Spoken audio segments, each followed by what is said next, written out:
So, last time we talked about the first 7 episodes of Love is Blind. I talked about the first 7 episodes of Love is Blind. I talked about how heteromonogamous marriage is held up as the pinnacle of existence because it is favorable to capitalism. I also talked a great deal about how toxic masculinity can and tends to cannibalize everything around it. My goal with these videos isn't to tear down the idea of traditional marriage or scrutinize the very real people that participate in these shows. More so, I want to explore why these shows exist and what they tell us as the audience. So today I'm going to show y'all all of the hats that I made over the past year or so while we discuss the finale of Love is Blind. When I watched the last episodes of the season, I was honestly a little uncomfortable. I'm familiar with how reality television gives us a lens into the lives of people and that they've consented and in some ways even are compensated for this kind of exposure. But something about this season felt particularly devastating. As Kenny JD put it, and I will say she does a really great job of recapping the second part and the first part. So go check out Kenny JD if you haven't before. But as Kenny JD said, it feels like I'm not supposed to be in the room right now. This is uncomfortable. And I think that is because we know the majority of these couples are not going to make it. So I want to pause real quick and actually talk about the hats that are on my head. This is beret number 2. I think I've only made 2 berets so far. I really like making berets, but I've used the same pattern for this one and the one on my head, and this one is much bigger. I think that has more to do with the gauge I used. I don't often make swatches, so I don't often know what my gauge looks and feels like, but this is a really good size one, and this is a little oversized, and I love it regardless. So those are the berets, and let's move on. So we moved into the bucket hat portion of the video, and I have to say this is probably the most misshapen one. It doesn't quite carry the bucket look, but it is the most fun one. Well, maybe not the most fun one that I've made, but I really love this yarn. If I can remember to, I'll put it at the yarn maker in the description. The dye was really fun to work with, and I made a matching bikini top with it.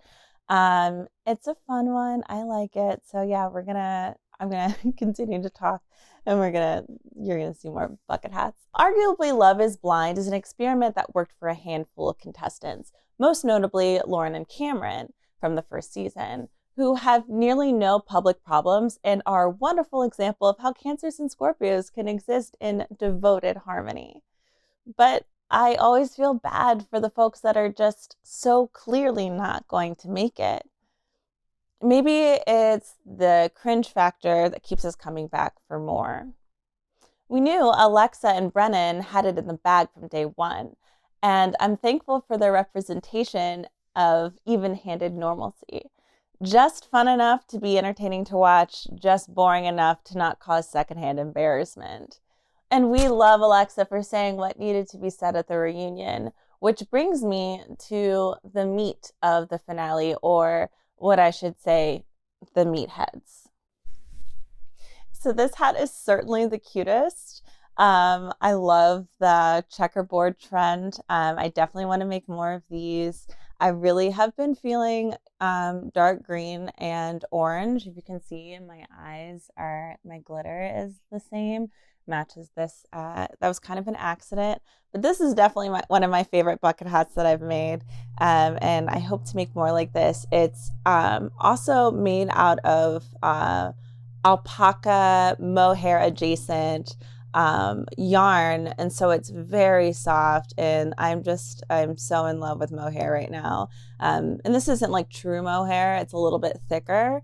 Also got this yarn in Iceland, and I can tell you that's a dangerous place for me to be. All right, moving on. Cole, Bartiz, and special mention, Matt. Oh boy.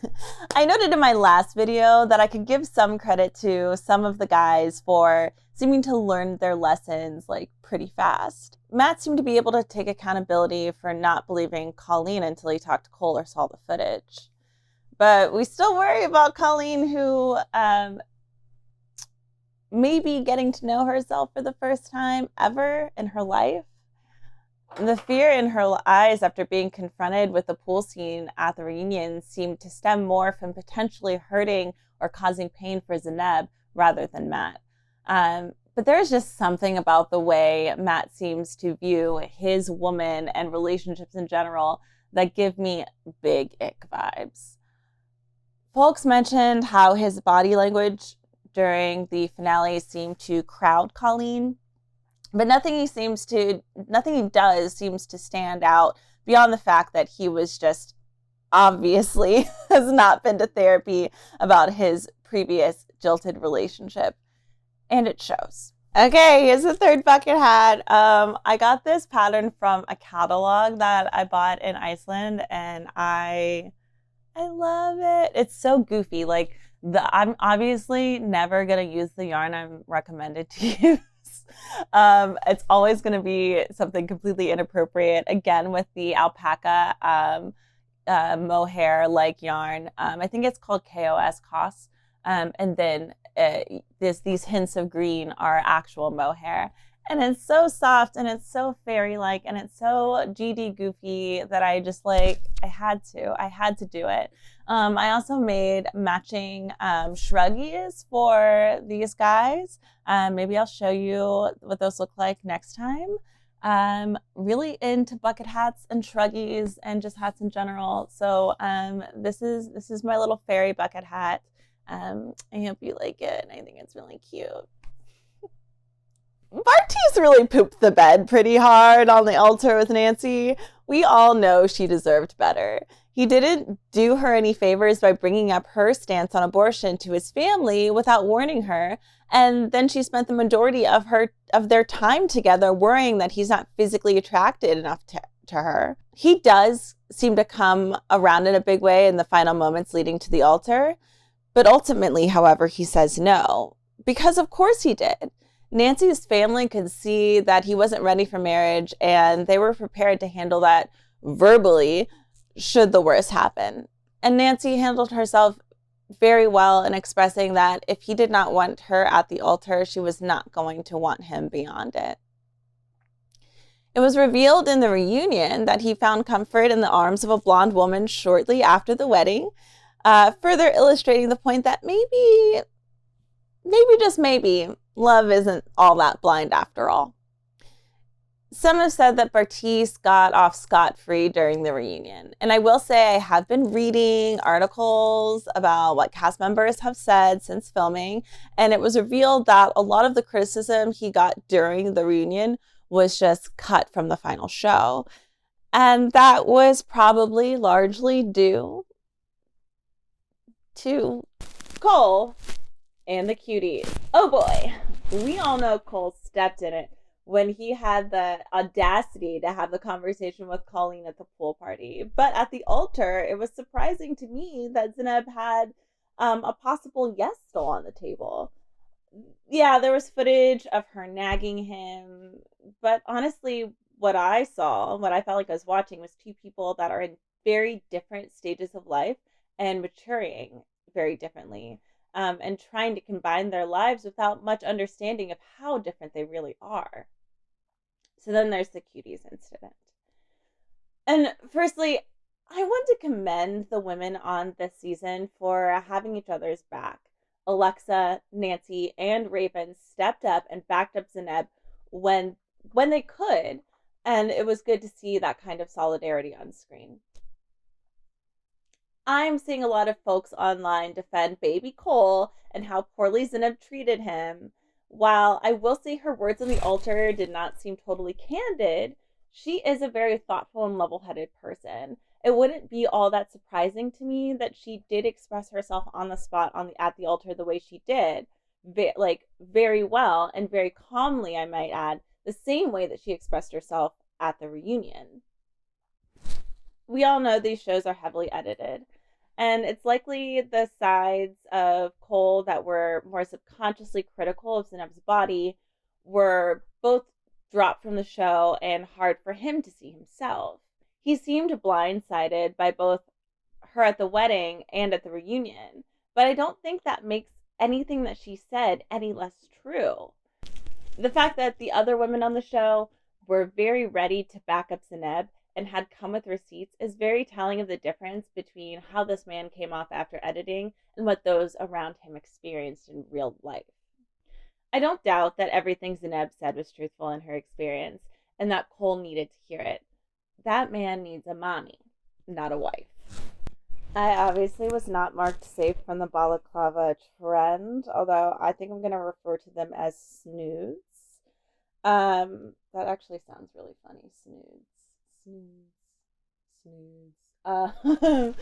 I follow BB Button on YouTube, and I really just loved her video she made about balaclavas, and so this is the first one I made. It did have little devil horns, but they weren't. They looked like little ears. They looked like little bear ears, and so I just took them off. But this is really cozy and sweet, and I like it, and it looks a little weird. So this is also from BB Button's balaclava video. I just couldn't resist. I made the ears a little longer. It doesn't quite hold the bunny shape the way that I wanted it to, and I think the neck could be longer so I could get, or maybe the face area could be shorter so I could get it over my mouth. But I wear this all the time. You'll see me wearing this walking down the street. It is one of my favorite little moments. I hope we're rounding the corner on public interest on this failed experiment of a show, but if its popularity and the popularity of The Ultimatum is any indicator, Nick Lachey will be traumatizing us as revenge for the newlyweds from now until the end of time. I'm not anti-marriage. I think consenting adults finding partnership and love that is true to them in any capacity is beautiful. This is such an interesting time in America as our rights around the topics of marriage, reproductive rights, and gender seem to hang in the balance. We just had a midterm election, and that illustrates to me that there are more people in this country that wish for more liberation and autonomy, not less, even if our choices are limited, and we want the government to protect that. Shows like Love is Blind, The Bachelor, and The Ultimatum capitalize off of our fear of loneliness. Love is Blind premiered around the time during the pandemic where we were relegated to our own little pods. And it was harder to meet new people for fear of spreading a potentially deadly disease, which really struck a chord. The premise of the show brought us a concept that was novel and unique and gave folks a window into what it feels like to engage beyond physical attraction. There is an excitement to that, and it is pretty cool to see it actually work out. We want to root for love. We want to know it's possible for ourselves, no matter what. However, these shows promote an urgency and scarcity culture that tells us we better pair off right now and do it right, or there will be consequences. That erases those of us that don't experience attraction in certain ways, don't want cohabitation, don't want children, or maybe just want to love more than one person. But this is my favorite. It's a little ski mask. It's a tweed ski mask. I also got the yarn in Iceland, and I couldn't decide on the color, so I wanted to go two-toned. I got this pattern off of Etsy. Maybe I'll link it below. But it is by far the most mysterious of the snoods, of the balaclavas, and by far one of my favorites. I also will wear this winter because I hate being cold, and I love being mysterious, even though I can never shut the F up, so I don't really know what's mysterious about me, but here we go. I can't get over this hat. I love it so much. This is one of my favorite things I ever made, and I did not even plan to make it. Oh boy, I would love to tell you the pattern for this, but I made it up.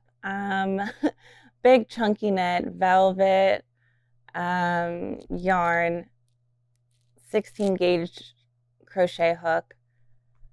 I gotta say, this is my piece de resistance. I don't speak French very clearly. You saw the jumbo bucket hat video I made before. If you want to check that out and see me make this hat, go check it out on the channel. Let's wrap this up. When I critique these shows, I want to say less about the individuals and more about what they represent. Folks become micro-influencers, minor celebs, reality TV stars from this kind of exposure, and some may want that, and some may want to have a genuine connection, and some may have wanted both. While I find this content entertaining, I also find it limiting and a little sad. It becomes less about joy and more about drama, and frankly, money. Do we want to keep gamifying love? Does it help us to heal, to monetize attraction? Probably not. Maybe it will help us reflect. Maybe it will help us investigate our internal experiences. Maybe it will inspire some of us to go to gosh darn therapy every once in a while. Whatever the case, I'm always going to stay curious about connection and furious about capitalism. Well, friends and enemies, I hope you liked seeing all of these silly hats that I've made. If you have any questions or are curious about any patterns I used, please comment below. If you have any comments on Love is Blind, want to chat to me about it, what did you think? Please drop comments below. Love is very clearly not blind. I do like the concept that, people found each other without seeing each other. A really great queer example of this is the app Lex, where you could attach your Instagram if you wanted people to physically see you. But Lex started out as almost like personals in a newspaper, almost like misconnections on Craigslist. And it became a really cool queer community, a way to engage with people without necessarily starting with something like Tinder where you see the person first. Well, that's all for me. I am often crying in crochet. I hope to see you next time. Bye, cuties.